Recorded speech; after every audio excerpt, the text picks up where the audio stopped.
نحمده ونصلي على رسوله الكريم أما بعد فأعوذ بالله من الشيطان الرجيم بسم الله الرحمن الرحيم رب اشرح لي صدري ويسر لي أمري واحلل عقدة من لساني يفقه قولي الحمد لله البر الرحيم غافل الذنب وقابل التوب شديد العقاب ذي الطول لا إله إلا هو إليه المصير له الحمد كله وبيده الخير كله وإليه يرجع الأمر كله له الحمد كما ينبغي لجلال وجهه وعظيم سلطانه له الحمد حتى يرضى وله الحمد إذا رضي وله الحمد بعد الرضا وله الحمد على كل حال۔ ہر قسم کی حمد اللہ کے لیے ہے جو احسان کرنے والا، بہت مہربان، جو گناہوں کو معاف کرنے والا، توبہ قبول کرنے والا، سخت سزا دینے والا اور فضل و کرم کرنے والا ہے۔ اس کے سوا کوئی معبود برحق نہیں ہے اور اسی کی طرف لوٹ کر جانا ہے۔ ہر قسم کی حمد اسی کے لیے ہے اور ہر قسم کی خیر اسی کے ہاتھ میں ہے اور تمام معاملات اسی کی طرف لوٹائے جاتے ہیں، اور ہر قسم کی حمد اسی کے لیے ہے جو اس کے چہرے کی عظمت کے لائق ہے اور اس کی بادشاہت کے لائق ہے۔ اسی کے لیے تمام قسم کی حمد ہے یہاں تک کہ وہ راضی ہو جائے، اور اسی کے لیے حمد ہے جب وہ راضی ہو جائے، اور اسی کے لیے حمد ہے جب وہ راضی ہو جائے اس کے بعد بھی، اور ہر حال میں اسی کی حمد ہے۔ اللہم صلی علی محمد وعلی آل محمد کما صلیت علی ابراہیم وعلی آل ابراہیم انک حمید مجید۔ اللہم بارک علی محمد وعلی آل محمد کما بارکت علی ابراہیم وعلی آل ابراہیم انک حمید مجید۔ آج انشاءاللہ ہم میت کی بخشش کی دعاؤں کے بارے میں پڑھیں گے۔ ارشاد باری تعالیٰ ہے، اور وہی ہے جو رات کو نیند میں تمہاری روح قبض کر لیتا ہے، اور وہ جانتا ہے جو تم دن کے وقت کمائی کرتے ہو، پھر وہ تمہیں اس دن میں اٹھاتا ہے، پھر وہ تمہیں اس دن میں اٹھاتا ہے تاکہ وقت مقرر پورا کیا جائے، پھر اسی کی طرف تمہارا لوٹنا ہے، پھر وہ تمہیں بتائے گا جو عمل تم کیا کرتے تھے، اور وہ اپنے بندوں پر غالب ہے، اور وہی تم پر نگہبان فرشتے بھیجتا ہے، یہاں تک کہ جب تم میں سے کسی ایک کو موت آتی ہے تو ہمارے بھیجے ہوئے اسے فوت کرتے ہیں، اور وہ کوئی کوتاہی نہیں کرتے، پھر وہ اللہ کی طرف لوٹائے جاتے ہیں جو ان کا حقیقی مولا ہے۔ خبردار، اسی کے لیے فیصلہ کرنے کا اختیار ہے، اور وہ سب سے زیادہ جلد حساب لینے والا ہے۔ ان آیات میں ہم دیکھتے ہیں کہ اللہ سبحانہ تعالیٰ نے پہلے ہر انسان کے سونے اور جاگنے کا ذکر فرمایا، اور پھر مرنے اور مر کر جی اٹھنے کا ذکر کیا۔ تو اس سے یہ بات پتہ چلتی ہے کہ انسان ہر روز ایک طرح سے موت کا ایکسپیرینس کرتا ہے۔ وہ جب سوتا ہے تو گویا وہ نیند کی حالت میں جانا اس کا ایسے ہی ہے جیسے نیند موت کی بہن ہے، جسے انسان پھر مر کر اس دنیا سے چلا جائے گا، کیونکہ نیند بھی انسان کے دن بھر کے کاموں کو، اس کے آس پاس کی چیزوں کو اور اس کے رشتہ داروں کو، ہر چیز کو منقطع کر دیتی ہے، اس سے الگ کر دیتی ہے، اور اسی طرح موت بھی ان سب چیزوں سے جدا کر دیتی ہے۔ تو اس سے پتہ یہ چلتا ہے کہ انسان کی زندگی اور موت پر مکمل اختیار صرف اللہ سبحانہ تعالیٰ کو ہے۔ وہی جلاتا ہے، وہی موت دیتا ہے، وہی ان کی زندگی اور موت کی تدبیر کرتا ہے۔ اسی کے حکم سے جسم رات کو سکون پاتے ہیں، اور اسی کے حکم سے پھر دوبارہ جی اٹھتے ہیں۔ وہی نیند سے بیداری کے بعد دوبارہ ان کو زندہ کرتا ہے تاکہ وہ دنیا میں اپنے دن پورے کریں، یہاں تک کہ انسان اپنی زندگی کی مدت پوری کر لیتا ہے، اور ایک رات ایسی آتی ہے کہ جس کے بعد پھر اگلا دن نہیں آتا اس کی، یا ایسا دن آتا ہے کہ جس کے بعد پھر رات نہیں آتی۔ تو یہ سب کچھ دراصل اللہ تعالیٰ ہی کے اختیار میں ہے، اور اس میں انسان اپنی طرف سے کمی بیشی نہیں کر سکتا، نہ اپنی زندگی بڑھا سکتا اور نہ اپنی موت کے آنے کو روک سکتا ہے۔ جس طرح نیند کے وقت وہ بے بس ہو جاتا ہے، اور خاص طور پر آج کل جیسے راتیں چھوٹی ہیں، دن لمبے ہوتے ہیں، اور عشاء کی نماز کا آپ کو انتظار کرنا ہوتا ہے، تو بعض اوقات آپ انتظار میں اور بعض اوقات نماز میں سونے لگتے ہیں اور آپ کو پتہ بھی نہیں چلتا۔ اور یہ ہم میں سے ہر شخص اس چیز کا ایکسپیرینس کرتا ہے کہ نیند کے آگے انسان بے بس ہے، اسی طرح موت کے آگے بھی بالکل بے بس ہے، کچھ بھی نہیں کر سکے گا جب موت آ جائے گی۔ دوبارہ ہر ایک کو مرنا ہے، کل نفس ذائقۃ الموت، ہر ایک کو واپس جانا ہے۔ یہ ایک اٹل حقیقت ہے جس میں دنیا میں دو آدمیوں میں بھی اختلاف نہیں، یہ متفق علیہ بات ہے جس میں کسی قسم کا کوئی شک و شبہ نہیں۔ تو فرمایا وَهُوَ الَّذِي يَتَوَفَّاكُم بِاللَّيْلِ، وہی ہے جو تمہیں رات کو فوت کر لیتا ہے، یعنی رات کو سلا دیتا ہے، یعنی نیند بھی اللہ کے حکم سے آتی ہے۔ توفی کا معنی ہوتا ہے کسی چیز کو پورا لے لینا، مکمل طور پہ لے لینا، لیکن مجازی طور پر اس کا اطلاق نیند پر بھی ہوتا ہے، کیونکہ نیند بھی موت کے مشابہ ہے۔ یعنی اللہ سبحانہ تعالیٰ ہی وہ ذات ہے جو رات کو تمہاری نیند کی حالت میں تمہاری جانوں کو لے لیتا ہے، اس کے سوا کوئی اور اس پر قابض نہیں، اور اسی طرح مرنے کے بعد موت کے وقت بھی وہ تمہاری روحیں اسی کی طرف جاتی ہیں۔ انا للہ و انا الیہ راجعون۔ قرآن مجید میں لفظ سے وفات 3 معنوں میں استعمال ہوا ہے، ایک تو موت کے معنوں میں جیسا کہ اس آیت میں آتا ہے، دوسرا نیند کے معنوں میں پہلا موت کے معنی میں جیسا کہ اگلی آیت میں آئے گا، اور دوسرا نیند کے معنوں میں جو جیسے اس آیت میں آیا۔ سورۃ الزمر میں بھی آتا ہے کہ اللہ یتوفی الانفس حین موتہا واللتی لم تمت فی منامہا، اللہ ہی جانوں کو ان کی موت کے وقت قبض کر لیتا ہے، اور ان جانوں کو جو ابھی نہیں مری ان کی نیند میں، پس وہ اس روح کو جس پر اس نے موت کا فیصلہ کیا وہ روک لیتا ہے اور دوسری روحوں کو ایک مقرر وقت تک واپس بھیج دیتا ہے۔ اور تیسرا توفی کا معنی اوپر اٹھایا جانا بھی ہے، جیسے عیسیٰ علیہ السلام۔ تو اس آیت میں یتوفاکم کا معنی نیند ہے، اور اس معنی میں ہم دعا میں بھی استعمال کرتے ہیں الحمدللہ الذی احیانا بعد ما اماتنا، تو وہاں موت کو ہم نیند کہتے ہیں کہ موت کے بعد یعنی نیند کے بعد ہم دوبارہ اٹھ جاتے ہیں، وَإِلَيْهِ النُّشُورُ، اور اسی کی طرف دوبارہ جی اٹھنا ہے۔ پھر فرمایا وَيَعْلَمُ مَا جَرَحْتُمْ بِالنَّهَارِ، وہ جانتا ہے جو کچھ تم دن میں کرتے رہتے ہو، جو کام تم دن میں کرتے ہو۔ یہاں جرح کا لفظ استعمال ہو، جرح تم، جرح زخم کو کہتے ہیں، یعنی کسی زندہ چیز کی جلد یا چمڑے کو تیز دھار کی کینچی یا چھری، تلوار یا ناخن یا کچلیوں کے دانت کے ذریعے کاٹ دینا تو وہ زخم ہو جاتا ہے۔ جس کو انسان کے جو کام ہوتے ہیں جو اپنے جوارح یا اعضاء کے ساتھ کرتا ہے، یعنی اس کی حرکت جو ہوتی ہے، تو اس کو بھی مجازی طور پر عمل سے تشبیہ دی گئی، یعنی کام کرنے سے تشبیہ دی گئی۔ ما جرحتم بالنہار، یعنی جو تم زخم لگاتے رہتے ہو دن کو، کاٹتے رہتے ہو، نہیں جو اپنے کام کرتے ہو مراد ہے۔ ثم یبعثکم فیہ لیقضی اجل مسمی، پھر وہ تمہیں دوبارہ جی اٹھاتا ہے تاکہ مقررہ وقت، مقررہ مدت عمر جو ہے وہ پوری کی جائے، جو اللہ تعالیٰ نے مقرر کی ہے اور جو ماں کے پیٹ میں ہی لکھ دی جاتی ہے۔ اور اس سے پتہ چلتا ہے کہ ہر شخص کی موت کا وقت مقرر ہے۔ ثم الیہ مرجعکم، پھر تم سب اسی کی طرف لوٹ کر جاؤ گے، یعنی تمہارا لوٹنا بھی اسی کی طرف ہے۔ سورۃ المؤمنون میں اللہ سبحانہ وتعالیٰ انسان کی پیدائش کے مختلف مرحلوں کا ذکر کرنے کے بعد آخر میں فرماتے ہیں ثم انکم بعد ذلک لمیتون ثم انکم یوم القیامۃ تبعثون،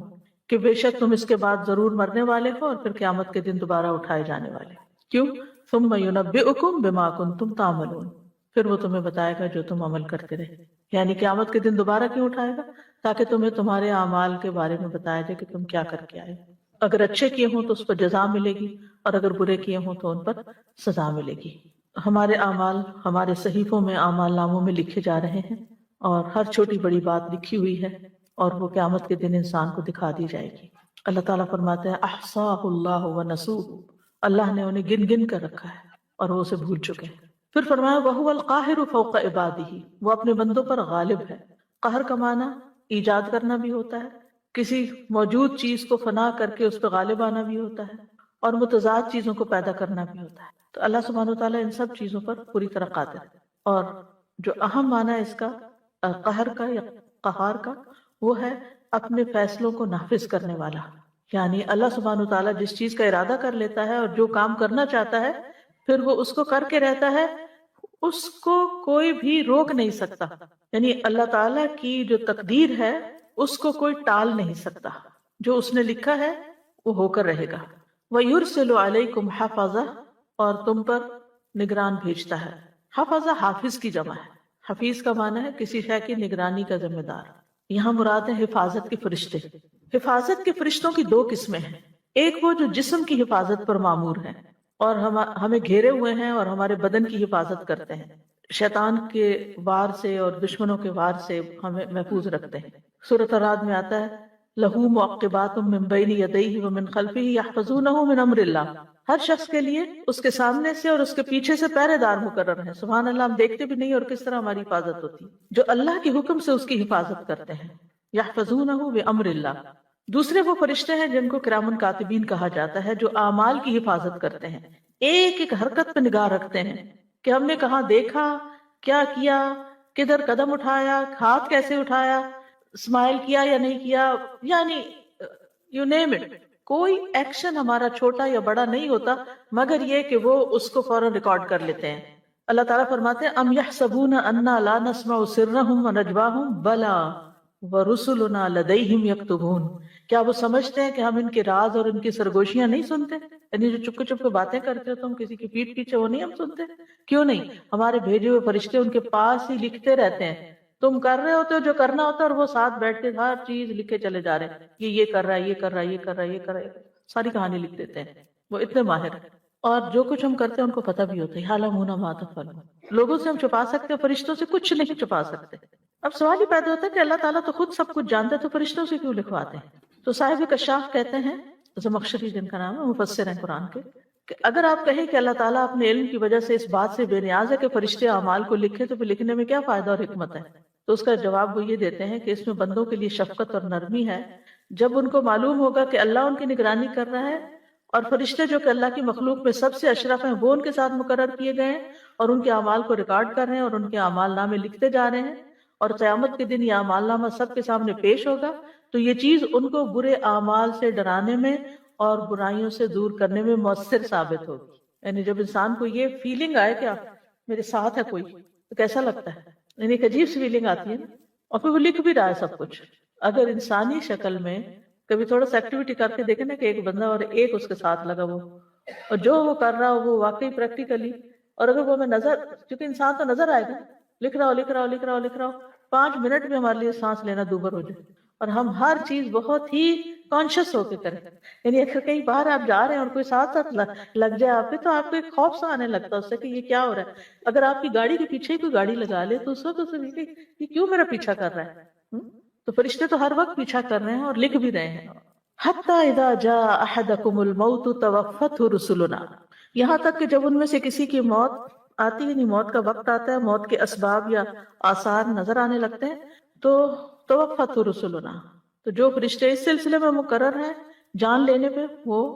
جان لینے لگتے ہیں. یعنی پہلے حفاظت والے فرشتے ہوتے ہیں، اب وہ اپنی حفاظت چھوڑ دیتے ہیں، اب اگر دوسرے فرشتے شفٹ لے لیتے ہیں اور وہ جان نکالنے کے عمل پر مامور ہو جاتے ہیں. یعنی جب موت کی ابتدائی علامات ہوتی ہیں، اور اس میں آپ دیکھیے کہ بڑی حیران کن باتیں بعض اوقات لوگ بتاتے ہیں کہ کسی بزرگ کی جیسے وفات ہونے لگتی ہے تو کہتے ہیں کہ دروازے کھول دیں، آپ لوگ ہٹ جائیں یہاں سے، وہ مہمان آئے ہیں ان کو بٹھائیں، وہ فلاں آیا ہے. تو سمجھ نہیں آتی لوگوں کو کہ یہ یہاں تو وہ کہتے ہیں امی جی ابا جی یہاں تو کوئی بھی نہیں ہے، وہ کہتے نہیں وہ نظر آ رہے ہیں، وہ آ گئے ہیں. کچھ تو لوگ مسکراتے ہیں اور کچھ ڈرتے بھی ہیں. تو یہ فرشتے ہوتے ہیں اور تا حد نکاح فرشتے آ جاتے ہیں، یعنی چھوٹے موٹے بھی نہیں، دور تک جہاں تک مردے کی نظر جاتی ہے فرشتے ہی فرشتے ہوتے ہیں اور وہ جان لینے آتے ہیں. اب یہ لمحہ کسی بھی وقت ہمارے سامنے بھی آ سکتا ہے، ہم گھر میں ہوں، باہر ہوں، کہیں پر بھی ہوں، فرشتے آئیں گے اور جان نکال لیں گے. اور یہ سارے ملک الموت کے معاون ہوتے ہیں، یہ خود نہیں اپنے پاس جان رکھتے روح نکال کے، تو فوراً جیسے بیبی ڈیلیور ہوتا ہے نا، تو اگر نرس ہے تو نرس لے کے آگے ڈاکٹر کو پکڑا دیتی ہے یا ڈاکٹر لے کے نرس کو پکڑا دیتے، آپ نے ہاسپٹل میں دیکھا ہی ہوگا. تو اسی طرح جب روح نکالتے ہیں تو نکلتی ہے تو روح جو فرشتے مقرر ہے وہ لے کے فوراً ملک الموت کے حوالے کر دیتے ہیں. اور جو نیک روح ہوتی ہے اس کے لیے آسمان سے ایسا کفن آتا ہے کہ جس میں خوشبو ہوتی ہے اور اس میں لپیٹ کے اس کو لے جاتے ہیں، یعنی نیک روح کو. اور جو بری روح ہے اس کے لیے برعکس سامان ہوتا ہے. وَهُمْ لَا يُفَرِّطُونَ، اور وہ روح قبض کرنے میں کوئی کمی نہیں کرتے، چھوڑتے نہیں کچھ بھی، پوری نکال لیتے ہیں. اور نہ ہی وقت سے پہلے نکالتے ہیں اور نہ ہی وقت کے بعد، وقت آ جائے تو ڈیلے کرتے ہیں، این ٹائم پر جو مقرر ہوتا ہے. اور جس جگہ، یعنی دیکھتے رہتے ہیں دیکھتے رہتے دیکھتے رہتے کہ یہ بندہ یہاں پہنچے تو اس کی روح لی جائے، روح نکالی جائے. پچھلے دنوں ایک امبیسڈر کی وفات ہوئی، شاید آپ نے بھی، آپ کو خبر ملی ہو، کسی ملک کا امبیسڈر تھا تو وہ سپیچ دے رہا تھا اسٹیج یعنی کہ ڈائس پہ کھڑا ہے، اسپیچ دے رہا ہے اور بات کر رہا ہے، اور ایک بات اس نے کی تو سارے جتنے بھی سامنے لوگ بیٹھے سب تالی بجا رہے تھے. جو ہی تالی رکی تو اس کے بعد اس نے کسی کی طرف اشارہ کر کے کوئی بات کہی، اور صرف ابھی وہ بات کہی ہی تھی ایک دم وہ وہیں گر گئے اور پھر وہیں ڈیتھ ہو گئی ان کی. یعنی موت جو ہے وہ جیسے حدیث میں آتا ہے نا کہ انسان کی جوتی کی تسمے سے بھی زیادہ اس کے قریب ہے، اتنی قریب ہے انسان کے آس پاس پھرتی ہے، لیکن آئے گی اس وقت جب اللہ کا حکم لکھا ہے، اور وہ کوئی بھی وقت ہو سکتا ہے. اس کے لیے ضروری نہیں کہ آپ کی پسندیدہ جگہ ہو اور پسندیدہ مقام ہو، بس یہ ہے کہ انسان دعا مانگتا رہے کہ یا اللہ حسن خاتمہ ہو، انجام اچھا ہو. پچھلی دفعہ ہم نے حسن خاتمہ کے اوپر لیکچر بھی سنا تھا اور پھر دعائیں بھی پڑھی تھی. تو حسن خاتمہ کے بعد پھر یہ کہ موت کا جب وقت آ جاتا ہے تو پھر فرشتے اپنا کام کر جاتے ہیں، اور اگر نیک روح ہو تو علیین میں لے جائی جاتی ہے، اور بدکار ہو تو سجین میں پہنچائی جاتی ہے. ثم ردوا الی اللہ مولاہم الحق، پھر انہیں اللہ کی طرف لوٹا دیا جاتا ہے جو ان کا حقیقی مولا ہے. یعنی حساب اور جزا کے لیے اللہ تعالیٰ کی طرف لوٹایا جاتا ہے، حساب اور جزا کے لیے. مولا وہ ہوتا ہے جو سارے امور اور معاملات کا ذمہ دار ہوتا ہے، تو انسان کا حقیقی مولا اللہ ہی ہے، اور وہ سب کا مولا ہے، نیک بد سب کا. الا لہ الحکم، خبردار اسی کا ہے فیصلہ، یعنی اللہ ہی کا فیصلہ چلتا ہے، کونی قدری بھی اور دینی شرعی بھی. وہو اسرع الحاسبین، اور وہ سب سے زیادہ تیز حساب لینے والا ہے. یعنی جس طرح وہ ایک لمحے میں دنیا کو ختم کر دے گا اور پھر ایک سور کے اوپر سب کو ڈلا اٹھائے گا، تو جس طرح بیک وقت سب لوگ قبروں سے اٹھ کے ان کے جسم بن چکے ہوں گے اور فوراً اٹھ جائیں گے، اسی طرح اللہ سبحانہ تعالیٰ بیک وقت سب کا حساب بھی لے لے گا، فوراً لے لے گا، اس کو حساب لینے میں دیر نہیں لگتی. تو ان آیات سے یہ پتہ چلتا ہے کہ اللہ سبحانہ تعالیٰ ہی ہماری موت اور زندگی کا مالک ہے، اسی نے پیدا کیا اور وہی موت دے گا، اور پھر وہ ہماری ساری حرکات و سکنات کا احاطہ کیے ہوئے ہے. پھر یہ کہ سونا اور جاگنا آخرت کی یاد دلاتا ہے، یعنی ہر روز انسان جب سو جاتا ہے تو وہ ایک طرح سے موت کے منہ میں چلا جاتا ہے، اور پھر دوبارہ اٹھنا جو ہے وہ اسی طرح ہی ہوگا جیسے انسان نیند سے اٹھ جاتا ہے. لہذا موت کی یاد انسان کے دل کے اندر رہنی چاہیے، کیونکہ یہ انسان کو سیدھا رکھتی ہے، غفلت سے بچاتی ہے. ذنون مصری کہتے ہیں جب تم سونے لگو تو موت کو تکیہ بنایا کرو، جب تم کھڑے ہو جاؤ تو موت کو اپنی نگاہوں کا ہدف بنایا کرو، تم ایسے ہو جاؤ گویا تمہیں دنیا کی کوئی حاجت نہیں اور تمہارے پاس آخرت کے سوا کوئی چارہ نہیں. کعب کہتے ہیں جو موت کی حقیقت کو پہچان لیتا ہے اس پر دنیا کی مصیبتیں اور پریشانیاں ہلکی ہو جاتی ہیں. اور سبحان اللہ یہ بات بڑی ہی سچی ہے، بہت سچی. انسان چھوٹی چھوٹی چیزوں پر، چھوٹی چھوٹی باتوں پر پریشان ہوتا ہے، لیکن جب وہ یہ سوچ لیتا ہے نا کہ بس تھوڑے ہی دن کی بات ہے، چلے جانا یہاں سے، مسافر بن کے جیتا ہے، مسافر بن کے دنیا میں رہتا ہے، دل نہیں لگاتا، تو بڑے سے بڑا ایشو اس کے لیے مسئلہ نہیں بنتا. وہ کہتا ہے یہ مسئلہ بھی ختم ہو جانا ہے اور میں نے بھی ختم ہو جانا ہے، پھر ہم سب نے اللہ کے حضور حاضر ہونا ہے. اگر کوئی شخص میرے ساتھ ظلم اور زیادتی کر رہا ہے تو اللہ تعالیٰ خود اس کو پوچھ لے گا، انصاف کا ایک دن جو ہے. تو یہ چیز اس کو بے نیاز کر دیتی ہے لوگوں کے رویے سے بھی. پھر اسی طرح یہ ہے کہ ابو ہریرہ رضی اللہ عنہ کے بارے میں آتا ہے جب کسی کو جنازہ اٹھائے ہوئے دیکھتے تو کہتے چلتے جاؤ ہم تمہارے پیچھے آ رہے ہیں، یعنی جنازے والے کو، میت کو مخاطب، تم چلو ہم بھی آ رہے ہیں. اور وہ بھی چلے گئے، حضرت ابو ہریرہ بھی چلے گئے اور ہم نے بھی اسی طرح چلے جانا ہے. تو موت کی حقیقت یہ ہے کہ نمبر ایک، ہر شخص نے مرنا ہے، کل نفس ذائقۃ الموت. پھر یہ کہ ہماری جان کس فرشتے نے نکالنی ہے وہ بھی مقرر کر دیا گیا ہے، وہ بھی نامینیٹ ہو چکا ہے کہ فلاں شخص پر فلاں فرشتہ جائے گا. کیونکہ بیک وقت دنیا میں کتنے لوگ فوت ہو رہے ہوتے ہیں، تو ہر ایک کے لیے اپوائنٹڈ ہے فرشتے. قل یتوفاکم ملک الموت الذی وکل بکم ثم الی ربکم ترجعون. کہہ دو کہ موت کا فرشتہ جو تم پر مقرر کیا گیا ہے تمہاری جانیں قبض کر لیتا ہے، پھر تم اپنے رب کی طرف لوٹائے جاتے ہو. پھر یہ ہے کہ موت سے فرار ممکن نہیں ہے. قل ان الموت الذی تفرون منہ فانہ ملاقیکم. جس موت سے تم بھاگتے ہو وہ خود آ جائے گی، تم بھاگنا فائدہ نہیں دے گا. انسان چاہے بہت بڑے بڑے قلعوں میں بند ہو جائے تب بھی موت آ جائے گی. حضرت انس کہتے ہیں جب فاطمہ رضی اللہ عنہا نے رسول اللہ صلی اللہ علیہ وسلم کی موت کی شدت محسوس کی تو وہ آپ سے کہنے لگی ہائے تکلیف. آپ نے فرمایا اے میری بیٹی تمہارے باپ پہ وہ وقت آ گیا ہے کہ اللہ اس سے کسی کو بھی نہیں چھوڑنے والا قیامت کے دن کی ملاقات کے لیے.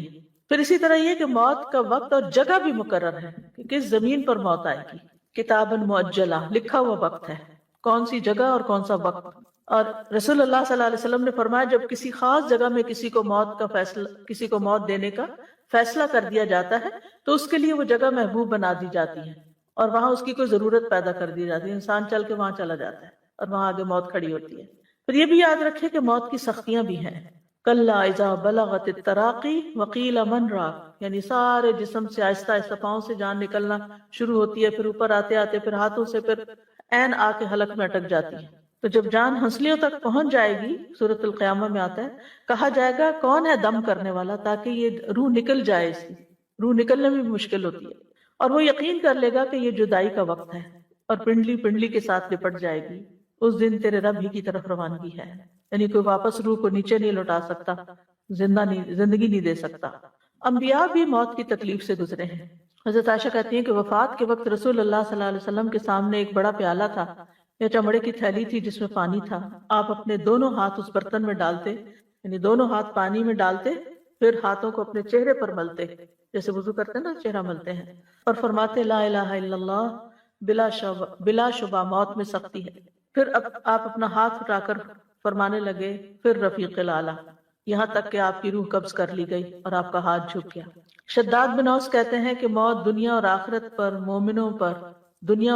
میں مومنوں پر بہت ہولناک مصیبت ہے، اور موت آریوں کے چیرنے سے بھی زیادہ سخت ہے، کینچیوں کے کاٹنے سے بھی زیادہ شدید ہے، ہانڈیوں میں کسی چیز کے جوش کھانے سے بھی زیادہ سخت ہے. اور اگر کسی آدمی کو دوبارہ زندہ کیا جائے پھر وہ دنیا والوں کو موت کی تکلیف کے بارے میں بتا دے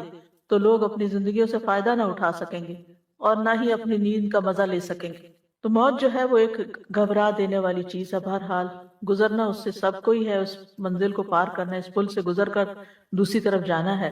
لہذا عقل مند وہی ہے جو اس کی تیاری کرتا رہے. ہم اپنی دنیا کو بہت سارا وقت دیتے ہیں اور اپنی آخرت کو بھولے رہتے ہیں. دنیا کے کام بھی آخرت میں اجر کی نیت سے کریں تو وہ بھی عبادت بن جاتے ہیں، ایز لانگ ایز کہ وہ جائز ہوں، حلال درست کام ہوں. لیکن آخرت سے بالکل بے فکر اور غافل ہو کر بالکل ناسمجھ لوگوں کی طرح زندگی بسر کرنا یا حیوانوں کی طرح زندگی بسر کرنا یہ اپنے ساتھ زیادتی ہے. بہرحال اب اگر قریب میں سے، اپنے قریب والوں میں سے، پیاروں میں سے کسی کی وفات کا وقت ہوتا ہے تو جو ہی روح نکلے سب سے پہلے انا للہ و انا الیہ راجعون پڑھے، کیونکہ وہ غم اور دکھ کا وقت ہوتا ہے. اور پھر یہ دعا اللہم اجرنی فی مصیبتی واخلف لی خیرا منہا، کہ اللہ مجھے میری مصیبت میں اجر دے اور مجھے اس کا بہتر نعم البدل عطا فرما. تو اللہ تعالیٰ اس کو بہتر نعم البدل عطا کرتے ہیں، یہ اس کا غم دور کر دیتے ہیں. پھر اپنے ساتھ تہیہ کریں کہ میں اپنی زبان سے کوئی ایسی بات نہیں کروں گا جو رب کو ناراض کرنے والی. جانے والا چلا گیا، ہمارے جسم کا حصہ چلا گیا، ہمارے محبتوں کا ایک حصہ مرکز چلا گیا، لیکن اب رب کو نہیں ناراض کرنا. انس رضی اللہ عنہ کہتے ہیں کہ میں نے نبی صلی اللہ علیہ وسلم کے بیٹے کو دیکھا جو ابراہیم تھے کہ وہ رسول اللہ صلی اللہ علیہ وسلم کے سامنے دم توڑ رہے تھے. رسول اللہ صلی اللہ علیہ وسلم کی آنکھوں سے آنسو جاری ہو گئے تو آپ نے فرمایا آنکھوں سے آنسو جاری ہیں اور دل غمگین ہے، مگر زبان سے ہم وہی کہیں گے جو ہمارے رب کو پسند ہے، اور اللہ کی قسم ہے ابراہیم ہم تمہاری جدائی سے غمگین ہیں. یعنی غم دل میں آنا کوئی برا نہیں. نبی صلی اللہ علیہ وسلم پہ بھی غم آیا تھا، آپ کی آنکھوں سے بھی آنسو جاری ہوئے تھے، جس سے یہ پتہ چلتا ہے کہ مردوں کے لیے رونا منع نہیں ہے. غم اور تکلیف کے وقت اگر کسی کے آنسو بہہ جاتے ہیں تو اس کو آر نہیں دلانی چاہیے کہ تم نے کوئی غلط کام کیا ہے، کیونکہ یہ دل کی نرمی کی علامت ہوتے ہیں یہ آنسو. پھر یہ کہ اللہ کی ناراضگی والی بات نہیں کرنی کوئی کہ کیوں اللہ تعالیٰ نے ایسے کیا، یا میرے ساتھ ہی کیوں ہوا، یا میرے ساتھ تو بڑی زیادتی ہو گئی، نعوذ باللہ. ایسا کچھ بھی نہیں، کیونکہ ہمارے پاس جو کچھ ہے، چاہے مال ہے یا اولاد ہے یا دوست رشتہ دار ہیں، وہ سب اللہ کی ایک نعمت ہے. ہم نے کچھ دے کے نہیں لیا ہوا ان کو، اللہ نے ہی دیا ہے، اور اللہ تعالیٰ جب چاہے واپس لے سکتا ہے. جیسے ام سلیم نے اپنے بیٹے کی وفات پہ کیا تھا، اپنے شوہر کو کیسے بتایا تھا کہ اگر اللہ تعالیٰ اگر کوئی شخص تمہیں کچھ دے امانت کے طور پر اور پھر وہ واپس لینے آ جائے تو تم ناراض ہوگے. تو اس نے کہا تمہارا بیٹا بھی اللہ کی امانت تھا، اس نے واپس لے لیا. رسول اللہ صلی اللہ علیہ وسلم نے فرمایا جب کسی آدمی کا بچہ فوت ہو جاتا ہے تو اللہ تعالیٰ فرشتوں سے فرماتا ہے کیا تم نے میرے بندے کے بیٹے کی روح قبض کی؟ وہ عرض کرتے ہیں ہاں. اللہ تعالیٰ فرماتے ہیں تم نے اس کے دل کا ٹکڑا قبض کر لیا؟ وہ عرض کرتے ہیں جی ہاں. پھر اللہ تعالیٰ پوچھتے ہیں میرے بندے نے کیا کہا؟ حالانکہ اللہ تعالیٰ خود جانتے ہیں لیکن پوچھتے ہیں اس بات کی اہمیت دینے کے لیے. فرشتے عرض کرتے ہیں اس نے تیری تعریف کی اور انا للہ و انا الیہ راجعون پڑھا. اللہ تعالیٰ فرماتے ہیں میرے بندے کے لیے جنت میں ایک گھر بنا دو اور اس کا نام بیت الحمد رکھو کہ اس نے اتنی بڑی تکلیف کے موقع پر بھی میری تعریف ہی بیان کی۔ کسی کی بھی موت پر انسان صبر سے کام لے، کیونکہ صبر کرنے والوں کے لیے خوشخبری ہے، وبشر الصابرین، اور ان کے لیے بہت بڑا اجر ہے، انما یوفی الصابرون اجرهم بغیر حساب، صبر کرنے والوں کو ان کا اجر بلا حساب دیا جائے گا، یعنی ان گنت۔ پھر صبر جو ہوتا ہے نا صدمے کی پہلی چوٹ پر ہوتا ہے، جو ہی خبر ملے اس وقت صبر، حال دعائی ڈال کے پھر اس کے بعد کہ اب ہم صبر کر رہے ہیں تو وہ تو صبر نہیں ہے۔ اور خاص طور پر بچوں کی وفات پر صبر، تو نبی صلی اللہ علیہ وسلم نے فرمایا قسم اس کی جس کے ہاتھ میں میری جان ہے، پیدا ہونے سے پہلے فوت ہونے والا بچہ اپنی ماں کو اپنی عمل سے کھینچ کے جنت میں لے جائے گا جب وہ اس پر ثواب کی نیت سے صبر کرے۔ تو اگر وہ کچا بچہ جو ہے وہ لے جا سکتا ہے تو جو بڑا بچہ ہو اس کے بارے میں کیا کہنا کہ اگر ماں اس پر صبر کرتی ہے۔ پھر اسی طرح یہ ہے کہ دوسروں کو بھی صبر کی تلقین کرنی چاہیے، آس پاس میں جو لوگ ہیں وہ کوئی ایسی بات نہ کریں جو اللہ تعالیٰ کو ناراض کرنے والی ہو۔ اسامہ بن زید کہتے ہیں کہ نبی صلی اللہ علیہ وسلم کی ایک صاحبزادی نے آپ کو اطلاع بھجوائی کہ میرا ایک بیٹا مرنے کے قریب ہے، آپ اس کے لیے تشریف لائیں۔ آپ نے انہیں سلام کہلوایا اور فرمایا ان للہ ما اخذ ولہ ما آتا وکل عندہ باجل مسمى فلتصبر ولتحتسب، اللہ ہی کا ہے جو اس نے لے لیا، یعنی غم نہ کرو، یہ جو تم فوت ہو رہا ہے یہ اللہ ہی کا ہے، اور جو اس نے دیا وہ بھی اسی کا تھا، اور ہر چیز اس کے ہاں وقت مقرر پر واقع ہو جاتی ہے، اس لیے صبر کرو اور اللہ سے ثواب کی امید رکھو۔ پھر اسی طرح جزا فضا نہیں کرنا چاہیے، جزا کہتے ہیں بری بات منہ سے نکالنے کو اور بدگمانی کرنے کو۔ رسول اللہ صلی اللہ علیہ وسلم نے فرمایا دو آوازیں دنیا اور آخرت میں ملعون ہیں، نعمت ملنے پر گانا بجانا اور مصیبت کے موقع پر جزا فضا کی آوازیں نکالنا، یعنی رونا منع نہیں ہے لیکن رونے کے ساتھ بول بول کے رونا منع ہے، اور عجیب و غریب آوازیں نکالنا منع ہے۔ پھر نوحہ نہیں کرنا چاہیے، رسول اللہ صلی اللہ علیہ وسلم نے غم کے وقت چلا کر رونے والی، سر منڈوانے والی اور گریبان چاک کرنے والی عورتوں سے اپنی بیزاری کا اعلان کیا ہے، یعنی عورت کو اپنے پورے بال منڈوانے نہیں چاہیے۔ اب آپ سوال کریں گے کہ کیمو تھراپی سے سارے گر جائیں، تو وہ تو اس نے تو نہیں منڈوائے نا، وہ تو گر گئے، بیماری کی وجہ سے ایسا ہوا، وہ اس میں نہیں آتا۔ آپ صلی اللہ علیہ وسلم نے فرمایا وہ شخص ہم میں سے نہیں جو اپنے چہرے کو پیٹے، گریبان کو چاک کرے اور جاہلیت کی سی پکار پکارے۔ پھر میت کے پاس خیر کے کلمات بولنے چاہیے، اچھی بات کرنی چاہیے۔ ام سلمہ سے روایت ہے کہ رسول اللہ صلی اللہ علیہ وسلم ابو سلمہ کے پاس تشریف لائے تو ابو سلمہ کی آنکھیں کھلی ہوئی تھی، آپ نے ان کو بند کر دیا، پھر فرمایا جب روح قبض کی جاتی ہے تو نگاہ اس کے پیچھے جاتی ہے، آنکھیں۔ اچھا، اب یہ جو بات ہے یہ بہت سکیری ہے، روح نکل گئی ہے تو اس کا مطلب ہے آنکھیں کام کر رہی ہیں، تبھی تو وہ دیکھ رہی ہیں۔ فَبَصَرُكَ الْيَوْمَ حَدِيدٌ، نگاہ اتنی تیز ہو گئی کہ روح جو زندگی میں نظر نہیں آتی وہ اس مرنے والے کو موت کے بعد نظر آ رہی ہے، وہ بھی نظر آ رہی ہے۔ قرآن میں آتا ہے فَبَصَرُكَ الْيَوْمَ حَدِيدٌ، آخرت میں بھی اس کی نگاہ تیز ہوگی۔ اور میں نے آپ کو کچھ دن پہلے وہ واقعہ سنایا تھا، ریسنٹلی جو ریسرچ کی گئی ہے کہ ایک 80+ ایئر کا شخص مشینوں کے نیچے تھا جس کی دماغ کی جو ویوز ہیں اور اس کی ایکٹیویٹی ہے وہ پوری طرح مانیٹر کی جا رہی تھی، کہ اچانک اس پہ ہارٹ اٹیک ہوا اور اس کی ڈیتھ ہو گئی، جبکہ اس کی ساری سکیننگ چل رہی تھی ابھی۔ تو وہ جو موت کی کیفیت تھی اس کے وقت دماغ کا کیا حال تھا سب کچھ سکین ہو گیا، اور اس کی پرنٹ بھی نیٹ پہ موجود ہے۔ اور یہ دیکھا گیا کہ جو دماغ کا میموری والا پارٹ تھا وہ بہت ایکٹیو ہو گیا، سپر ایکٹیو، موت کے وقت روح نکل گئی ہے اور وہ میموری پارٹ جو ہے وہ بہت ایکٹیو ہو گیا، اور اس میں جو گاما ویوز ہیں وہ اوپر نیچے اوپر نیچے، جو مشین پہ آپ نے کبھی ECG کروائی ہوئی کو تو آپ نے دیکھا ہوگا نا اس طرح اوپر نیچے لکیریں جاری ہوتی ہیں، یعنی وہ پوری سپیڈ کے ساتھ چلنا شروع ہو گئی، اور یہ میموری پارٹ کی تھی۔ تو اس سے پھر مزید انہوں نے تحقیق کی تو وہ کہتے ہیں کہ جو مرنے والا ہوتا ہے اس کو پیدائش سے لے کر موت تک کے سارے واقعات، ساری چیزیں اس کے نگاہوں کے سامنے آنے لگے، اس کے اچھے برے کام سب آ جاتے ہیں اس کے سامنے۔ اسی کے بارے میں پھر وہ کہتے ہیں کہ یوم یتذکر الانسان ما سعی، جس دن انسان یاد کرے گا کہ اس نے کیا کیا بھاگ دوڑ کی دنیا میں، کیا کر کے آیا۔ تو اس لیے اگر انسان کا کوئی وقت نیکی کے کام میں گزرتا ہے تو اس کو چیریش کرنا چاہیے، اس کو بوجھ سمجھ کے نہیں کرنا چاہیے، اس کو خوش ہونا چاہیے، شکر ہے ہمارا یہ وقت کسی اچھے کام میں گزرا ہے۔ لیکن ہمارا نفس جو ہے نا وہ جلدی تھک جاتا ہے اور بور ہونے لگتا ہے کہ اب یہ کیا بند کے بیٹھ جاؤ ایک قید کی طرح، کچھ اور بھی کریں، اور کتنی چیزیں ہوں گی جن کو دیکھ کر انسان افسوس کر رہا ہوگا۔ تو بہرحال روح جب نکلتی ہے تو نبی صلی اللہ علیہ وسلم نے فرمایا، جب یہ صحیح مسلم کی روایت ہے، جب روح قبض کی جاتی ہے تو نگاہ اس کے پیچھے جاتی ہے، اس لیے کیا فرمایا، آنکھیں بند کر دو،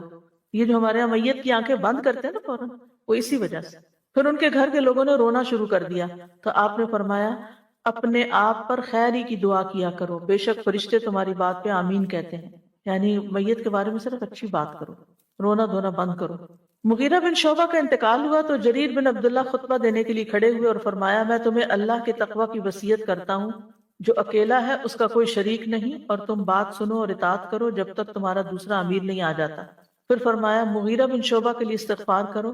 اللہ تعالیٰ اس کو معاف کرے، کیونکہ مغیرہ درگزر کرنے کو پسند کرتے تھے، ان کی اچھی تعریف بھی کی۔ اس واقعے سے مسند احمد میں دو باتیں پتہ چلتی، ایک تو یہ کہ جب کوئی فوت ہو جائے تو وہاں پر اگر کوئی شخص کچھ واعظ نصیحت کر لے تو کوئی بری بات نہیں ہے، جیسے کہ ان صحابی نے بوقت ضرورت کی۔ ٹھیک ہے، یہ ایک روٹین نہیں تھی، کوئی رسم رواج نہیں تھا کہ کوئی فوت ہو تو ساتھ ہی درس شروع کر دیا جائے، لیکن اگر لوگ وہاں موجود ہیں تو وقت ضائع کرنے کی بجائے ان کو اگر کوئی تعلیم دے دی جائے تو اس میں کوئی حرج کی بات نہیں ہے۔ اور دوسری بات یہ کہ وہ ان کی تعریف کر رہے تھے کہ یہ میت یعنی کہ جو مغیرہ تھے وہ لوگوں کو معاف کر دیا کرتے تھے،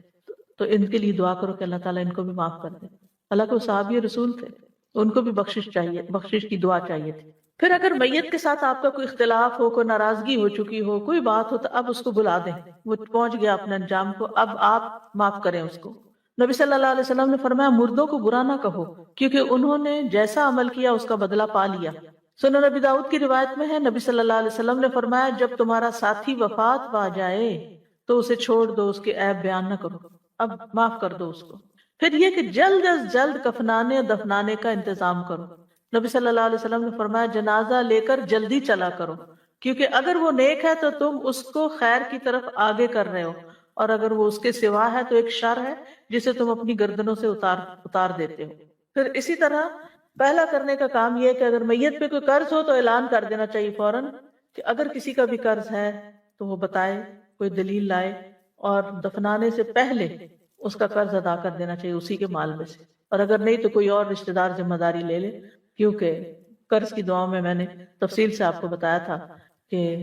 جب تک قرض ادا نہ ہو انسان سکون نہیں پا سکتا قبر میں، کیونکہ شہید سے بھی سارے گناہ معاف ہو جاتے ہیں لیکن قرض کا گناہ نہیں معاف ہوتا۔ پھر یہ کہ میت کو قریبی رشتہ دار غسل دیں، اپنی ہی بیٹی، اپنی بہن، اپنی والدہ، قریب ترین لوگوں کا حق ہے، اور اگر ان کو غسل دینا نہیں آتا تو کوئی ایک غسل دینے کا طریقہ جاننے والا غسل دے اور ان کو ساتھ پانی ڈالنے کے لیے کہے اور ان کو ساتھ ساتھ سکھاتا بھی جائے۔ یہ کوئی ایکسکیوز نہیں ہے کہ انسان کہ مجھے آتا نہیں اس لیے میں اس طرف کھڑا ہوں۔ ہاں ٹھیک ہے، اگر آپ صحت کے کسی مسئلے کی وجہ سے بیچ میں شریک نہیں ہو سکتے، آپ جھک نہیں سکتے، آپ میت کو اٹھا نہیں سکتے، آپ کمزور ہیں، بیمار ہیں، کوئی وجہ ہے، وہ تو اور چیز ہے۔ ادروائز قریبی لوگ اس کو، کیونکہ بعض لوگ تو ٹچ بھی نہیں کر، اپنی میت کو ٹچ، پروفیشنل کو بلاتے تم آ کے غسل، وہ تم غسل دے دو، تم کفن پہنا دو، ہم نہیں پاس آ رہے، ڈر رہے، وہ تمہیں پکڑ کے ساتھ لے جائے گا، ایک دن تو جانا ہی ہے، تو بلکہ ہاتھ لگائے انسان تو زیادہ اچھا ہوتا ہے کہ انسان کو ایک سکون سا بھی آ جاتا ہے، پرائیویسی کا بھی۔ بالکل نبی صلی اللہ علیہ وسلم کو جب غسل دینے پر اتفاق ہو گیا تو گھر میں صرف آپ کے اہل خانہ تھے، چچا عباس تھے، چچا کے بیٹے علی بن ابی طالب تھے، چچا کے بیٹے فضل بن عباس تھے، اسم بن عباس تھے، اسامہ بن زید تھے، اور آپ کے آزاد کردہ غلام صالح۔ تو اسی دوران ایک انصاری بھائی اوس نے آواز دے کے کہا حضرت علی کو کہ اے علی، میں اللہ کی قسم دیتا ہوں آپ کو رسول اللہ صلی اللہ علیہ وسلم کے غسل میں ہمارا حصہ بھی رکھنا۔ حضرت علی نے فرمایا اندر آ جاؤ، تو وہ بھی اندر چلے گئے، اس موقع پہ موجود رہے، انہوں نے غسل میں شرکت نہیں کی، انہوں نے آپ صلی اللہ علیہ وسلم کو اپنے سینے سے سہارا دیا، یعنی سہارا دینے والوں میں شامل ہو، جبکہ آپ کی قمیص آپ کے جسم پر تھی۔ عباس، فضل اور قسم پہلو بدل رہے تھے آپ کا، سائڈ سے دن ہلانے کے لیے دوسری طرف سے، علی بن ابی طالب ان کی مدد کر رہے تھے، اسامہ اور صالح پانی ڈال رہے تھے، اور حضرت علی جو تھے وہ غسل بھی دے رہے، ساتھ واش کر رہے تھے۔ تو اس سے یہ پتہ چلتا ہے کہ غسل دینے کے لیے 3 4 5 لوگ بھی ہو سکتے ہیں جو مل جل کر اس کام کو کریں، تاکہ جلدی بھی کام ہو اور سیکھیں بھی جن کو نہیں آتا۔ پھر یہ کہ بیری کے پانی سے غسل دینا، اور اگر بیری کے پتے کہیں نہ ملیں، جیسے یہاں نہیں ملتے، تو پھر لیکوڈ جو واشنگ لیکوڈ ہے اس سے بھی دھو سکتے ہیں۔ پھر سفید اور اچھا کفن پہنانا، نبی صلی اللہ علیہ وسلم نے فرمایا سفید لباس پہنا کرو، یہ تمہارا بہترین لباس ہے، اور اسی میں مردوں کو کفن دیا کرو۔ پھر یہ کہ اچھا کفن ہونا چاہیے، آپ نے فرمایا جب کوئی آدمی اپنے بھائی کو کفن دینے کا ذمہ دار بنے تو اچھا کفن دے، کیونکہ مردوں کو اپنے کفنوں میں اٹھایا جائے گا اور اسی لباس میں وہ ملاقات کریں گے۔ ایک اور روایت میں آتا ہے جس نے میت کو غسل دیا اور اس کی کسی ناپسندیدہ چیز کی پردہ پوشی کی، یعنی کسی کو نہیں بتایا، اللہ اس کے گناہوں کی پردہ پوشی کرے گا۔ اور جس نے کسی مسلمان کو کفن دیا، اللہ تعالیٰ اسے قیامت کے دن سندس کا لباس پہنائے گا۔ تو کفن ڈونیٹ بھی کرنے چاہیے، خاص طور پر اگر کسی جگہ بہت کٹھی موتیں واقع ہو جائیں اور کفن کی کمی ہو جائے تو اس میں تو ضروری حصہ ڈالنا چاہیے، ادروائز بھی دینے چاہیے۔ جی، الوداع کی کیٹیگریز میں ایک کیٹیگری بھی ہے، کیونکہ ہوتا یہ ہے کہ جس وقت بعض لوگ یعنی کہ اچانک وفات ہو جاتی ہے، گھر والوں نے کفن لے کے نہیں رکھا ہوتا، رات کا وقت ہوتا ہے، ایسا وقت جمعہ یا ہڑتال یا کئی مسائل کھڑے ہو گئے تھے، جس کے بعد اللہ نے ڈیسائیڈ کیا کہ نہیں ہر وقت، اور ہمارے سٹاف کی گاڑیوں میں بعض اوقات جو لوگ، اور مجھے کچھ یاد پڑتا ہے میری نانی شاید زمزم کے پانی سے گیلا کر کے لائیں تھے، وارڈروب میں اگر لٹکا ہوا ہو تو جب انسان کھولے تو یاد آ جائے کہ یہ ایک دن یہ بھی ڈریس پہننا ہے۔ پھر یہ کہ جنازے کے پاس آوازیں نہیں بلند کرنی چاہیے، باتیں نہیں کرنی چاہیے، کوئی زور زور سے نہیں بولنا چاہیے، ایک احترام اور ادب رہنا چاہیے، نہلانے والوں کو بھی بہت باتیں نہیں کرنی چاہیے، تاکہ ایک جو روگ ہوتا ہے نا، موت کی جو گھبراہٹ ہوتی ہے وہ باقی رہے، انسان اس سے کوئی سبق سیکھے۔ پھر عورتوں کو جنازے کے ساتھ نہیں جانا چاہیے۔ حضرت عائشہ کہتی ہیں کہ آپ صلی اللہ علیہ وسلم نے عورتوں کو جنازے کے پیچھے جانے سے منع فرمایا اور فرمایا کہ ان کے لیے اس کام میں کوئی اجر نہیں۔ مردوں کے لیے تو اجر ہے نا، وہ ایک یعنی قرات کا جو جنازہ پڑے اور 2 قرات جو دفن تک رہے وہاں، فرمایا ان کے لیے اس کام میں کوئی اجر نہیں، یعنی ایک الٹا آپ نافرمانی کرتے ہیں نبی صلی اللہ علیہ وسلم کی وہاں جا کر، اور دوسرا ہے کہ کچھ کما کے نہیں آتے۔ پھر دفنانے کے بعد رک کر میت کے لیے بخشش اور ثابت قدمی کی دعا بھی کی جائے۔ عثمان بن عفان سے روایت ہے کہ نبی صلی اللہ علیہ وسلم جب میت کی تدفین سے فارغ ہو جاتے تو اس کے پاس کچھ دیر ٹھہرتے اور فرماتے اپنے بھائی کے لیے مغفرت طلب کرو، اس کے لیے ثابت قدمی کی دعا کرو کیونکہ اب اس سے سوال ہوگا، یعنی دفنانے کے بعد ایک دم نہ نکلے وہاں سے، بلکہ کھڑے ہو کر دعا کریں کہ اللہ اس کو اس امتحان میں کامیاب کرے جو سب منکر نکیر کے سوالوں کا ہے۔ تو حضرت عمر بن العاص نے وصیت کی تھی، انہوں نے وصیت کی تھی کہ جتنی دیر میں بچوں میری قبر پر اس وقت تک کھڑے رہنا جتنی دیر میں اونٹ کو ذبح کر کے اس کا گوشت کاٹ کے تقسیم کیا جاتا ہے، ایک گھنٹہ بھر تقریباً۔ پھر میت کے لیے دعا جو ہے وہ سب سے بڑا تحفہ جو آپ اس کو دے سکتے ہیں۔ نبی صلی اللہ علیہ وسلم جب میت کو دفن کر کے فارغ ہو جاتے تو اس کی قبر پر رکتے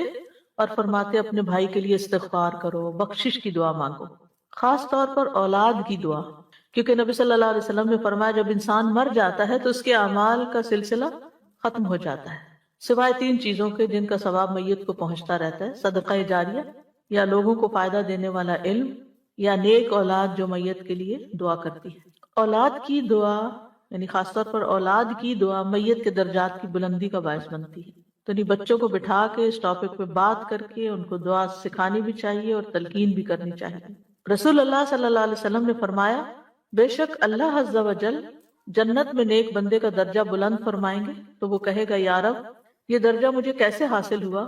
اللہ تعالیٰ فرمائے گا تیرے بیٹے کا تیرے لیے استغفار کرنے کی وجہ سے،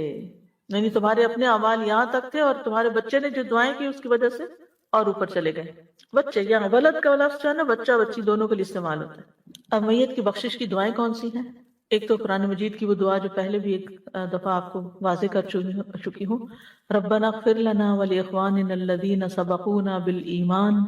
ولا تجعل فی قلوبنا غلا للذین آمنوا ربنا انک رؤوف رحیم، اے ہمارے رب ہمیں بھی بخش دے اور ہمارے ان بھائیوں کو بھی جو ہم سے پہلے ایمان لائے تھے، اور جو لوگ ایمان لائے ہیں ان کے لیے ہمارے دلوں میں کدورت نہ رہنے دے، اے ہمارے رب تو بڑا شفقت کرنے والا اور رحم کرنے والا ہے۔ یعنی سب سے پہلے اپنی بخشش کی دعا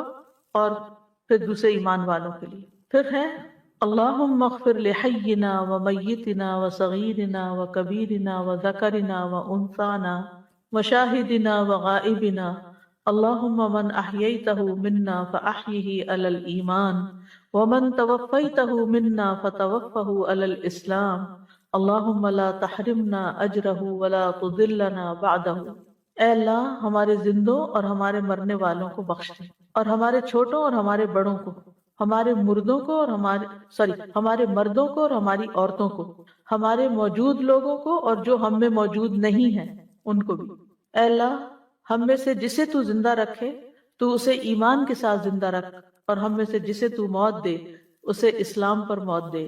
اے اللہ ہمیں اس مرنے والے کے اجر سے محروم نہ رکھ اور اس کے بعد ہمیں گمراہ نہ کرنا۔ اب یہ کیا، باقی باتیں تو بہت سمپل ہیں، سمجھ آ رہی ہیں ڈائریکٹ، لیکن یہ جو بات ہے نا اللہم لا تحرمنا اجرہ، یہ عام طور پر سمجھ نہیں آتی کہ اس کا کیا مطلب یہ ہے کہ اس شخص کے مرنے پر جو ہم نے صبر کیا ہے اس کے اجر سے تو ہمیں محروم نہ کرنا، اس کا اجر ہمیں دینا. یعنی یہ ہم سے جا رہا ہے، جدا ہو رہا ہے، ہم دکھی ہیں، غمگین ہیں، تکلیف اٹھا رہے ہیں، صبر کر رہے ہیں، ہمیں اس کا اجر عطا کرنا، اس سے محروم نہ کرنا. یعنی بندے سے تو ہم محروم ہو گئے، لیکن اس کے جانے پر جو صبر ہم کر رہے ہیں اس کے اجر سے ہمیں محروم نہ کرنا. اور اس کے بعد ہمیں گمراہ نہ کرنا، کیونکہ بعض لوگ خاندان کے اندر ایسے تو جیسے والد ہیں، کوئی بڑے ہیں، بزرگ ہیں، جو نصیحت کرتے رہتے ہیں، اگر ادھر ادھر بھٹکنے لگے تو راستہ دکھاتے ہیں. اب وہ زندگی میں نہیں رہے تو یا اللہ ہمیں بے سہارا نہ چھوڑنا کہ ہمیں کوئی بتانے والا نہیں رہا تو ہم بھٹک جائیں اور دنیا میں کھو جائیں. یہ مطلب ہے اس کا. اب یہاں اس دعا میں ایک اور چیز بھی ہے، یہ ہے نا کہ یہ تو سمجھ آتا ہے اللہم اغفر لحینا و میتنا، زندہ کو بھی بخش، مردہ کو بھی بخش، ٹھیک ہے. وہ صغیرنا و کبیرنا، ہمارے بڑوں بوڑھوں کو بھی بخش دے اور ہمارے بچوں کو بھی بخش دے. اب یہ جو صغیر ہیں، چھوٹے چھوٹے بچے، ان کا تو کوئی گناہ ہی نہیں ہے، تو ان کو کیا بخشنا؟ انہوں نے بڑے ہونا ہے اور بڑے ہو کر جو غلطیاں کریں گے اس آئندہ کے لیے پیش بندی کی جائے، ان کو بھی بخش دینا. کتنی جامع دعا ہے یہ، اور کی جا سکتی، کیوں نہیں؟ جب اپنے والدین یاد آئیں تو اس وقت کر سکتے ہیں، یعنی جو جانے والے ہیں ان کے لیے. اور بچے کے لیے استغفار اس کی آئندہ زندگی میں اس کی نیکی کا باعث بھی بنتی کہ اللہ اس بچے کو بخش دینا، یعنی اس کو نیکیوں کی توفیق دینا، اس کے درجات بلند کرنا. اور یہ بھی معنی کیا گیا کہ یہاں کبیر سے مراد بوڑھے ہیں اور صغیر سے مراد جوان ہیں، یعنی بوڑھوں کو بھی بخش دے اور جوانوں کو بھی بخش دے، یہ مطلب ہے. اور پھر شاہدنا کا مطلب ہے جو اس جنازے میں حاضر ہیں ان کو بھی بخش دے، وغائبنا، اور جو یہاں نہیں پہنچ سکے، جنازے پہ حاضر نہیں ہو سکے. کئی لوگ کوشش کے باوجود بھی مس کر جاتے، نہیں پہنچ سکتے، ٹریفک میں پھنس گئے، کوئی اور مسئلہ آ گیا، نہیں پہنچے، تو اللہ ان کو بھی بخش دینا. کتنی خوبصورت دعا ہے. اور پھر زندگی ایمان پر دے اور موت اسلام پر دے، یعنی ایمان کے ساتھ جو زندگی ہے اس میں اسلام بھی داخل ہے، یعنی اپنے دل کے اندر یقین ہو اور ساتھ ہی عمل بھی ہو. اور جب تم جب تو ہماری روح قبض کرے تو ہم تیرے فرما بردار بندے ہوں. توفہ علی الاسلام، اللہ تعالیٰ ہمیں اس کے بعد گمراہ نہیں کرنا، ہم موت سے عبرت حاصل کرنے والے ہوں، تیری ملاقات کی تیاری کرنے والے ہوں. اس دعا کے تھوڑے تھوڑے لفظ کچھ اور روایات میں مختلف بھی ہیں، چھوٹی چھوٹی بھی ہیں وہ. اللہم اغفر لحینا و میتنا و شاہدنا و غائبنا و صغیرنا و کبیرنا و ذکرنا و انسانا، اس میں ہمارے مردوں کو بھی اور ہماری عورتوں کو بھی، ٹھیک ہے، یہ اضافہ ہے. ایک اور ہے سنن نسائی کی، اللہم اغفر لحینا و میتنا و شاہدنا و غائبنا و ذکرنا و انسانا و صغیرنا و کبیرنا. مسند احمد کی روایت میں ہے اللہم اغفر لحینا و میتنا و شاہدنا و غائبنا و صغیرنا و کبیرنا و ذکرنا و انسانا، اللہم من احییتہ منا فاحیہ علی الاسلام ومن توفیتہ منا فتوفہ علی الایمان. یہاں الٹ ہو گیا، اسلام پہلے ایمان بعد. جی، یعنی باتیں وہی ہیں، صرف ورڈ آگے پیچھے ہوئے میں، تو اس سے فرق نہیں پڑتا اتنا، لیکن جو بھی دعا آپ کو یاد ہو آپ پڑھ سکتے ہیں. ایک اور بڑی خوبصورت دعا ہے، صحیح مسلم کی ہے، اللہم اغفر لہ وارحمہ وعافہ واعف عنہ واکرم نزلہ ووسع مدخلہ واغسلہ بالماء والثلج والبرد ونقہ من الخطایا كما ينقى الثوب الابيض من الدنس اللهم ابدله دارا خيرا من داره واهلا خيرا من اهله وزوجا خيرا من زوجه وادخله الجنة واعذه من عذاب القبر ومن عذاب النار. یہ بھی بڑی خوبصورت دعا ہے. اے اللہ اس کو بخش دے اور اس پر رحم فرما اور اسے عافیت عطا فرما اور اسے معاف کر دے اور اس کی بہترین مہمانی فرما اور اس کی قبر کو کشادہ فرما اور اسے پانی، برف اور اولوں سے دھو دے اور اس کے گناہوں کو اس طرح صاف کر دے جیسے کہ تو سفید کپڑے کو میل کچیل سے صاف کرتا ہے، اور اسے اس کے گھر کے بدلے بہتر گھر عطا فرما، اس کے گھر والوں سے بہتر گھر والے عطا فرما، اس کی بیوی یا شوہر سے بہتر زوج عطا فرما اور اسے جنت میں داخل فرما اور اسے قبر یا آگ کے عذاب سے بچا لے، قبر سے یا آگ کے عذاب سے بچا لے. اور باب بھی آتا ہے وَمِنْ عَذَابِ النَّارِ، اور آگ کے عذاب سے بچا لے. تو یا اللہ اس میت کو بخش دے اور رحم فرما. رحمت جو ہے یہ بخشش سے زیادہ عام ہے، کیونکہ بخشش رحمت کا ایک حصہ ہے. بخشش چھوٹی چیز ہے، رحمت بڑی چیز ہے. یعنی جب اللہ تعالیٰ کسی بندے پہ رحم فرماتا ہے تو اس کو بخش دیتا ہے، اور اس کی رحمت میں سے ہے کہ اسے جنت میں بھی داخل کرتا ہے. جنت کا نام بھی رحمت ہے. اور اس کی رحمت میں سے کہ اس کے درجات بھی بلند کرتا ہے. ٹھیک ہے، تو بخشش ایک حصہ ہے لیکن ساتھ ہی رحمت بھی مانگنی چاہیے. وہ آپ ہی، اور اس کو محفوظ رکھ، یعنی جہنم کے عذاب سے بچا کے رکھ. واعف عنہ، اور اس کی خطائیں معاف کر دے. وَأَكْرِمْ نُزُلَهُ، یہ جو اکرم نزلہ ہونا کہ اس کی اچھی مہمانی فرما، تو نزل کہتے ہیں نزل من غفور الرحیم، قرآن میں بھی آتا ہے وہ کھانا جو مہمان کے لیے تیار کیا جاتا ہے. یعنی یا رب یہ روح جو تیری طرف آ رہی ہے یہ تیری مہمان ہو اور اس کے لیے اچھی مہمانی ہو، یعنی اس کا اجر و ثواب محفوظ ہو اور اس رب کی رضا ہو. وَوَسِّعْ مُدْخَلَهُ، مدخل سے مراد داخل ہونے کی جگہ یعنی قبر ہے، یعنی قبر وسیع کر دے. وَاغْسِلْهُ بِالْمَاءِ وَالثَّلْجِ وَالْبَرَدِ، اور اس کو پانی، برف اور اولے سے دھو ڈال. یہ تینوں چیزیں سب آپ کو تو بہت اچھی طرح معلوم ہے کہ اولے اور برف کیا ہوتی ہے، کیونکہ جو لوگ کبھی برف نہیں دیکھتے، مجھے کسی نے ذکر کیا کہ جب وہ پہلی دفعہ انگلینڈ آئی اور انہوں نے برف دیکھی تو انہوں نے سمجھا شاید قیامت آ گئی ہے کہ یہ کیا چیز گرے جا رہی ہے آسمان سے نا. کچھ لوگوں کے لیے کانسیپٹ نہیں، اب تو خیر سوشل میڈیا کی وجہ سے بچے کو بہت ساری چیزیں پتہ چل گئی ہیں، لیکن پہلے اتنا عام نہیں تھا یہ سب کچھ. ابن قیم کہتے ہیں کہ انہوں نے اپنے استاد ابن تیمیہ سے اس دعا کے بارے میں دریافت کیا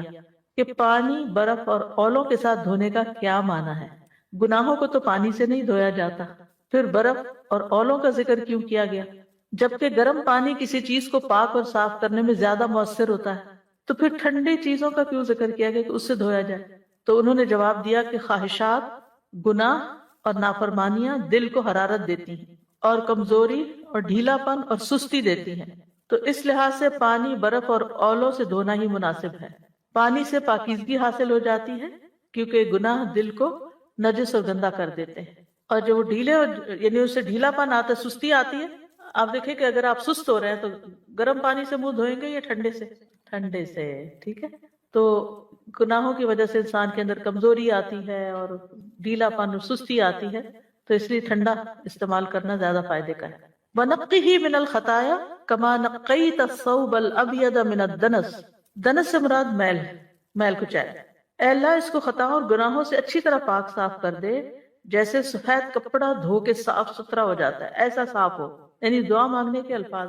یاد رکھیے، دعا مانگنے میں جو ورڈنگ ہے وہ بہت کاؤنٹ کرتی ہے کہ آپ کن لفظوں کے ساتھ مانگ رہے ہیں، کیا کہہ رہے ہیں. یعنی آپ رٹی رٹائی دعائیں جو بچپن سے سکھا دی گئی، یا اللہ معاف کر دے، یا اللہ، وہ رٹی ہوئی شروع سے آخر تک بس بول کے اٹھ گئے دعا مانگ لی. نہیں، الفاظ بدلتے رہے، چیز وہی ہو، بدل کے مانگے. اس سے دعا کے اندر ایک مائنڈ فلنس آتی ہے، کانشیس ہوتے ہیں. وَأَبْدِلْهُ دَارًا خَيْرًا مِنْ دَارِهِ، یا اللہ اس کو بدل کر دے، یعنی دنیا کے گھر کے بدلے وہاں کا گھر اچھا سا دے،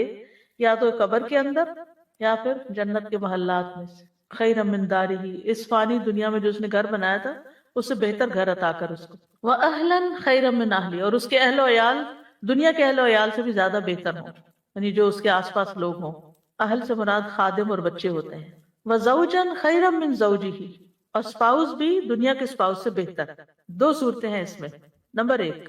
اگر شوہر فوت ہو چکا ہے یا دنیا کا شوہر اچھا ہے لیکن دنیا میں انسان کو آپس میں رہتے ہوئے کوئی رنجشیں بھی ہو جاتی ہیں، کوئی ناراضگیاں بھی ہو جاتی ہیں، کوئی دل میں ایسی چیزیں بھی ہوتی ہیں کہ انسان ایک دوسرے سے پوری طرح خوش نہیں ہوتا،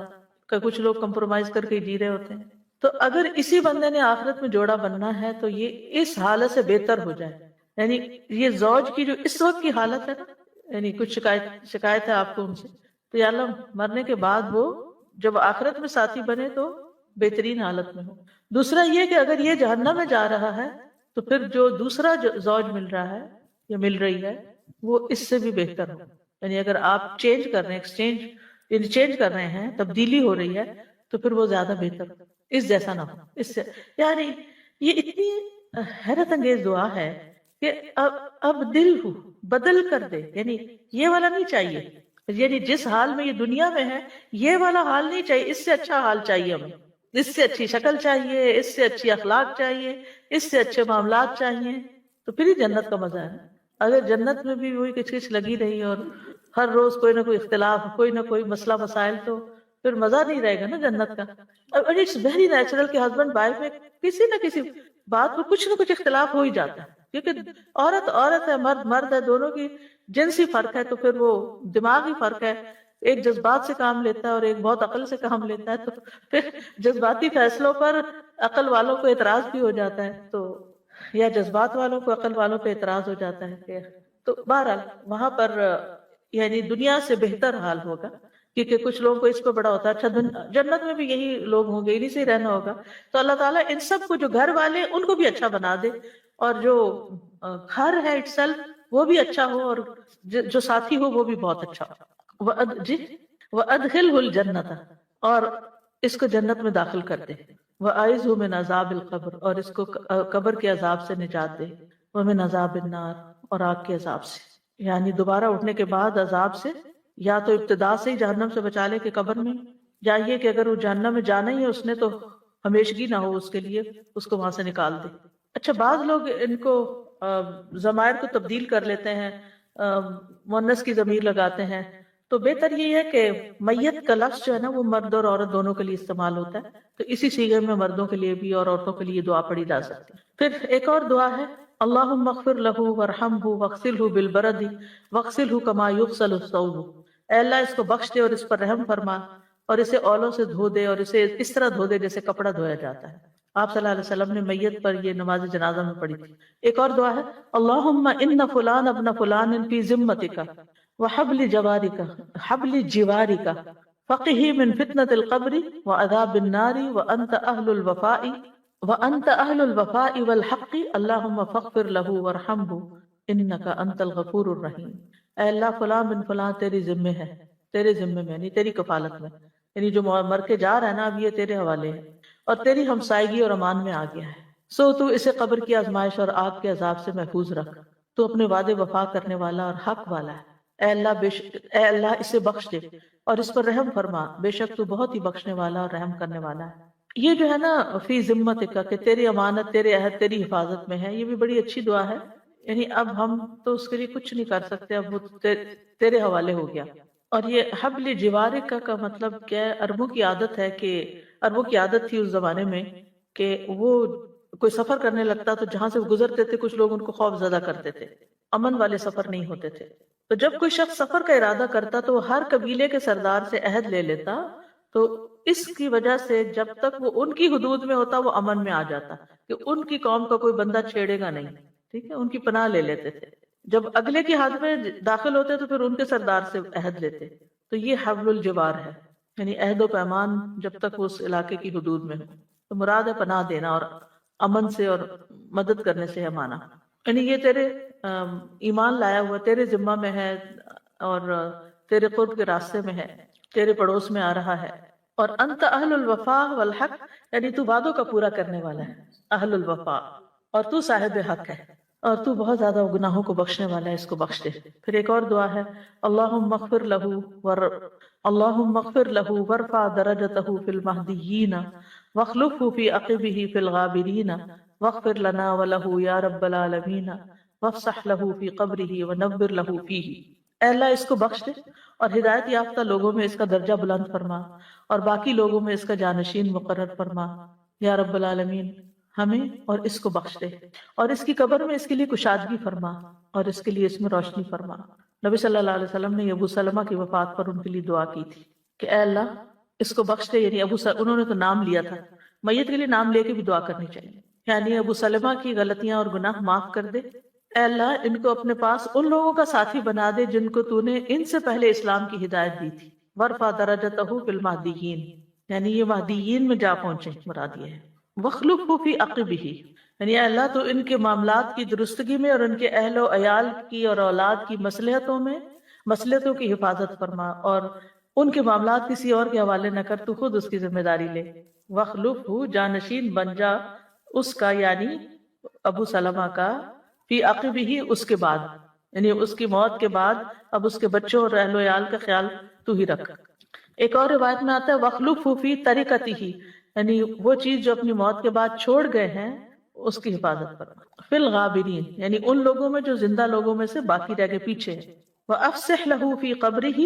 اور ایک اور روایت میں اللہم اوسع لہ فی قبرہ، یعنی اس کی قبر کو بہت زیادہ فراخ کر دے۔ قبر مومن کے لیے اگر اچھی ہے تو بہت بڑی نعمت، اور خاص طور پر وسیع قبر، جیسے دنیا میں وسیع گھر ایسے قبر میں وسعت، وَنَوِّرْ لَهُ فِيهِ، اس کی قبر میں سے اندھیرا دور کر کے اس میں روشنی فرما دو، بہت بڑی نعمت ہے۔ پھر ایک اور دعا ہے، اللہم انی عبدک وابن عبدک وابن امتک کان یشہد ان لا الہ الا انت وان محمدا عبدک ورسولک وانت اعلم بہ، اللہم ان کان محسنا فزدہ فی احسانہ وان کان مسیئا فتجاوز عن سیئاتہ، اللہم لا تحرمنا اجرہ ولا تفتنا بعدہ۔ اے اللہ، بے شک یہ تیرا بندہ اور تیرے بندے کا بیٹا اور تیری لونڈی کا بیٹا، اور اس بات کی گواہی دیتا تھا کہ تیرے سوا کوئی معبود نہیں ہے اور نہیں، یہ اس بات کی گواہی دیتا تھا کہ تیرے سوا کوئی معبود نہیں، اور بے شک محمد صلی اللہ علیہ وسلم تیرے بندے ہیں اور تیرے رسول ہیں، اور تو اس کا حال خوب جانتا ہے۔ اے اللہ، اگر یہ نیک تھا تو اس کا اجر زیادہ کر، اور اگر گناہ گار تھا تو اس کی برائیوں سے درگزر فرما۔ اے اللہ، ہمیں اس کے ثواب سے محروم نہ کر، یعنی جو ہم اس پہ صبر کریں، اور ہمیں اس کے بعد فتنے میں نہ ڈالنا۔ پھر ہے اللہم عبدک وابن امتک احتاج الی رحمتک وانت غنی عن عذابہ ان کان محسنا فزدہ فی احسانہ وان کان مسیئا فتجاوز عنہ۔ اے اللہ، تیرا بندہ اور تیری بندی کا بندہ تیری بندی کا بیٹا تیری رحمت کا محتاج ہے، اور تو اسے عذاب دینے سے بے نیاز ہے، یعنی تجھے ضرورت نہیں ہے۔ اگر وہ محسن تھا تو اس کے احسانات پر ثواب بڑھا دے، اور اگر برائیوں پر تھا تو اسے درگزر فرما۔ پھر میت کی یعنی بچے کی میت ہو تو اس کے لیے بھی دعا ہے الگ، اللہم اعیذہ من عذاب القبر، اللہ اس بچے کو قبر کے عذاب سے بچانا۔ قبر ہر ایک کو بھیجتی ہے ایک دفعہ، اور اس لیے بھی کہ اللہ کو پتا ہے کہ اگر یہ بچہ زندہ رہتا تو کیا کرتا۔ پھر ایک اور دعا ہے، اللہم اجعلہ لنا فرطا وسلفا واجرا، اے اللہ اس بچے کو ہمارے لیے ہم سے پہلے آگے جا کے انتظام کرنے والا اور بخشش کی دعائیں اگر زبانی یاد ہے بہت اچھا، نہیں تو آپ دیکھ کے بھی پڑھ سکتے ہیں۔ اچھا، انگلش والے میں دعاؤں کی ٹرانسلیٹریشن بھی ہے، مرنے والوں کے لیے صدقہ کرے تو کیا اس کے گھر والوں کو ہی دیا جا سکتا ہے، اگر وہ محتاج ہے تو ان کو بھی دیا جا سکتا ہے۔ یعنی ظاہر ہے کہ ہسبینڈ اگر فوت ہو گیا ہے تو کمانے والا اب کوئی نہیں، تو سب سے زیادہ تو ان بچوں کو، یتیم بچوں اور بیوہ کو ضرورت ہوگی۔